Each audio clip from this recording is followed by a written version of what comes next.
우리가 일반적으로 이제 재건축 얘기를 할 때 몸테크를 많이 한다 하잖아요. 네. 근데 여기는 어쨌든 사실 다른 그 몸테크를 하는 단지들보다는 제가 봤을 때 외관상이 좀 깨끗하거든요. 이게 네. 지금 뭐 벽돌도 안 떨어지고 그러니까 우리 막 정비구역 지정된 곳 많이 가보면은 정말 진짜 바퀴벌레 나오기 직전이잖아요, 사실. 그렇죠. 그런 거 같진 않다. 그쪽 상가 주변에서 제가 벽돌을 한번 맞을 뻔한 적이 있어요. 자, 안녕하세요, 김현수 대표입니다. 지금 나와 있는 곳은 어디에 나와 있냐면 지금 분당 중앙공원에 나와 있고 급하게 영상을 찍었어요. 이 순회역과 서현역이 지금 뭐 어떻게 보면 통합 재건축에 대해서 말도 많고 1기 신도시 특별법으로 어떻게 보면 수혜를 받지 않을까 라고 생각을 하셔서 그런지 여기 지금 관심이 많습니다. 그래서 제가 말씀을 드리고 싶은 거는 요즘 금리 오르고 있잖아요. 연말 되면 더 오를 거란 말이죠, 그죠? 그렇죠. 그 중에서 똘똘한 한 채를 과연 어떤 거를 지금 해야 될지 뭐 이런 거에 대해서 좀 말씀을 드려볼 거 나왔고, 지금 우리 앞에 일어나 보자. 저 이 나무 때문에 가리는데 현수막도 걸려 있습니다. 파크타운 재건축 추진준비위원회 출범. 여기 앞에 보이시는 이 아파트가 이제 파크타운인데 여기는 조금 노후도가 보이죠, 눈으로도. 그리고 바로 오른쪽에 저기 2단지가 양지 2단지 청구마을, 여기 양지 2단지 청구마을입니다. 자, 요 뒤쪽으로도 이제 많은 단지가 있어서 총 4,400세대에서 8세대 뺀 4,392세대예요. 자, 그리고 이제 왼쪽이 이제 순회역이면, 자, 여기가 이제 분당 중앙공원이고 이 광활한 공원을 넘어서면 서현역이 나옵니다. 서현역 같은 경우는 몇 세대였죠? 8,000 몇 세대였죠? 7,700 몇 세대인데 7,700 8,000세대라고 보시면 될 것 네. 같아요. 그냥 마음 편하게. 근데 이제 여기 나온 이유가 우리도 한번 걸을 겸 운동도 하고 임장도 갈 겸. 팀장님 저기 앉죠, 우리.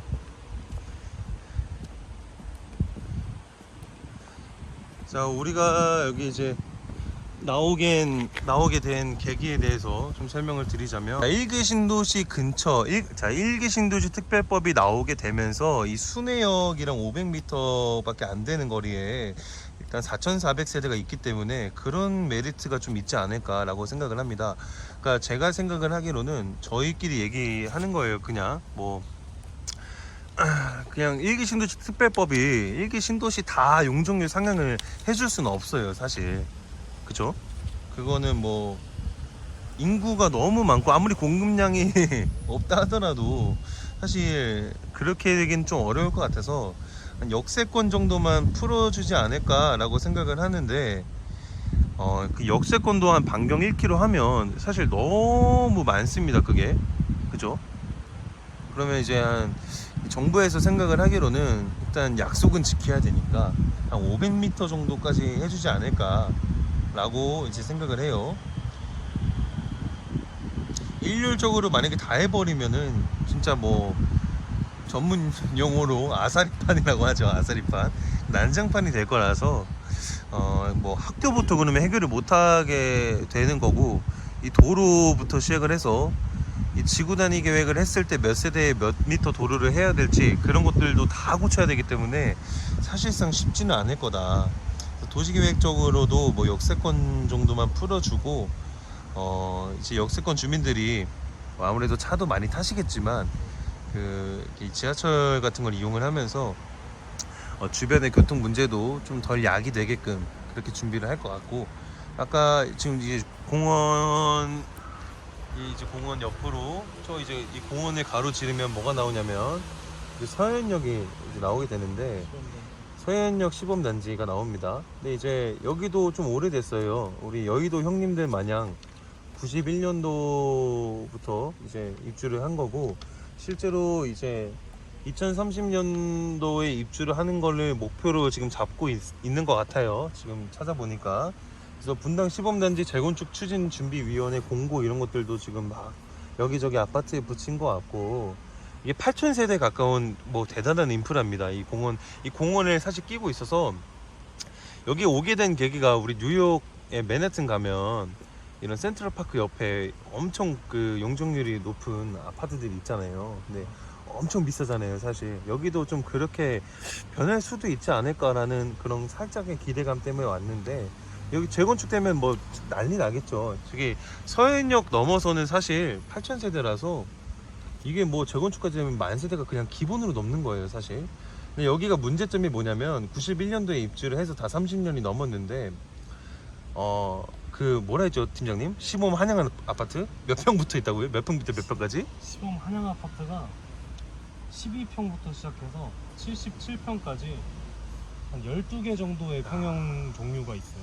이게 그렇게 되면, 자, 우리 재건축 받을 때 뭐 받아야 되죠? 동의율 받아야 되죠. 그리고 동의율 받고 지분, 대지 지분 나눈 다음에 이제 추가 분담금 낼 텐데, 용적률이 또 250, 260 뭐 이런 식으로 또 나누고, 그리고 또 공사비 따라 나누기 때문에 지금 뭐 대략적으로 얼마나 들겠다 뭐 이런 것들 가늠이 안 잡히지만, 저는 이런 게 좀 무서워요. 12평부터 77평 이런 게 있으면 한 12평짜리들은 추가 분담금 많이 내야 되고, 77평은 추가 분담금 오히려 환급 받죠. 거의 환급 받을 거예요, 77평은.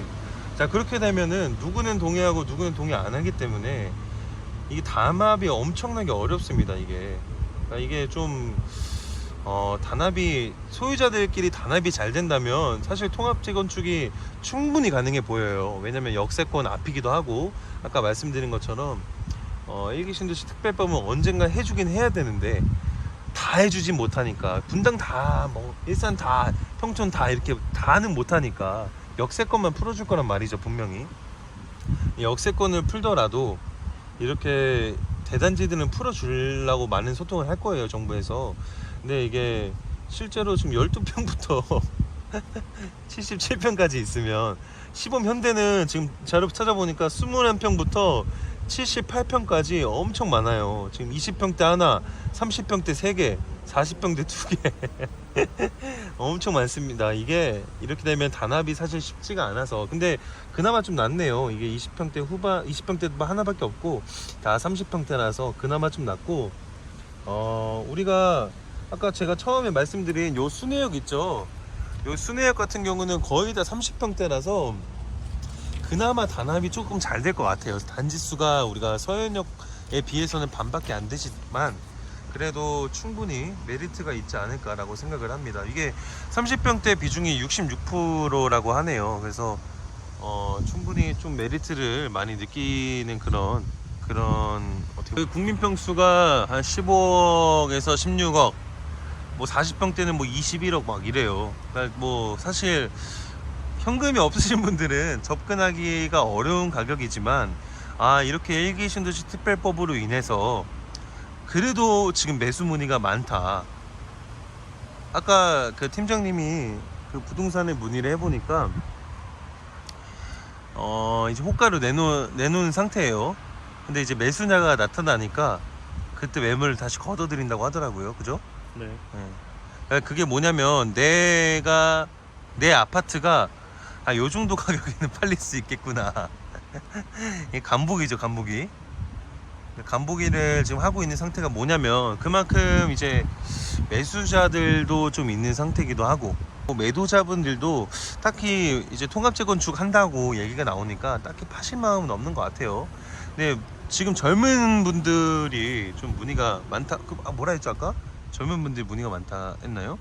네, 몬테크를 희망을 하시는 분들이, 젊은 부부들이 이제 부모님의 도움을 좀 받았는지 하셔서 이제 들어오는 경우가 많죠. 재건축이 안 되더라도 오르니까. 집가 상승이 계속 올라갈 거니까. 이제 요즘에 또 그런 분들 많잖아요. 젊은 부자들. 그렇죠. 젊은 부자분들도 많이 선호를 하시는 것 같아요. 그러니까 어쨌든 여기는 인프라도 뭐 잘 돼 있고, 강남도, 그러니까 서울이랑도 접근성도 좋고 인프라도 잘 돼 있고, 학군이라든지 학원가 뭐 이런 것들도 워낙에 뭐 잘 돼 있고, 이 공원도 잘 돼 있고, 뭐 이런 메리트가 있기 때문에 굳이 통합 재건축이나 재건축이 하지 않더라도 집가 상승이 되니까 그런 메리트로 접근을 하시는 것 같고, 어쨌든 뭐 순회역이라든지 서현역, 오늘 제가 말씀드린 것들 중에 이제 양지마을 재건축, 양지마을 재건축에 대해서 말씀을 드렸는데, 이게 어쨌든 역세권이랑 가깝고 충분히 이제 추진을 할 수 있는 그런 가능성이 보입니다.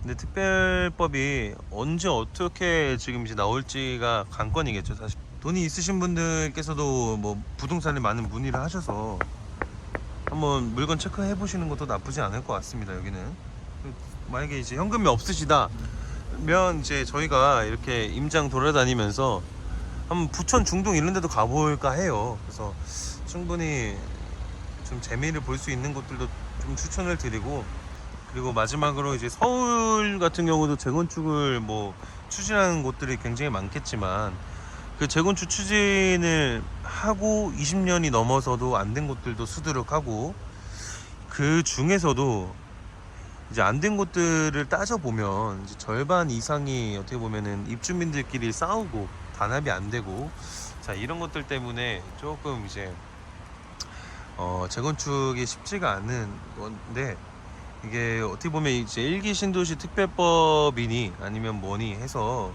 이 재건축이 단기에 된다 뭐 이런 것들은 사실 뭐 희망까진 좋으나 말처럼 사실 쉽지가 않습니다. 이제 걱정되는 거는 또 뭐가 있죠? 우리나라에 정권이 바뀌죠. 이 정권 바뀌면 이제 정책 바뀌면서 환장한 노릇 됩니다. 진짜 이 환장한 노릇 되기 때문에 이제 오래된 순서로 재건축한다는 생각을 조금 버리셔야 되고, 그럴 거면 이제 사실 여의도나 음마나 뭐 해야 될 것들이 많습니다. 그러니까 분당 이게 일기 신도시 특별법 너무 좋은데, 사실 여의도 할아버지가 보면 노하십니다. 이게 예끼 이놈들 하세요 이거는 진짜. 이게 통합 재건축을 한다는 게 정말 동의를 받는 게 만만치가 않을 거고, 물론 이제 재건축이 예전에 비해서는 그 많이 그냥 옛날에는 반대했잖아 막. 요즘은 좀 유해졌죠 많이. 네. 사람들이.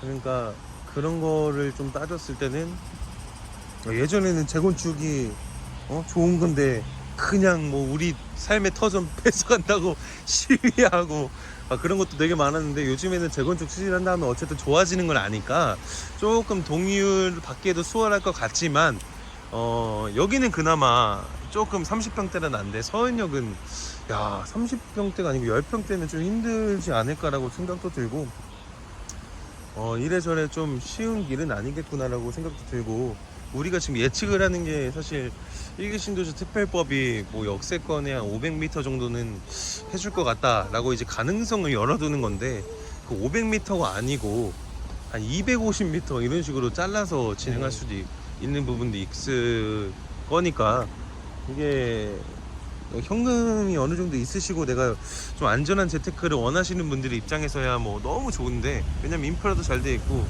보면은 공원도 너무 잘 돼 있고 좋은데, 그거를 제외하고는 이게 단기적으로 들어가는 그러니까 단기적으로 수익을 낼 수 있는 그런 건 아니다 보니까 좀 생각을 좀 잘해야겠다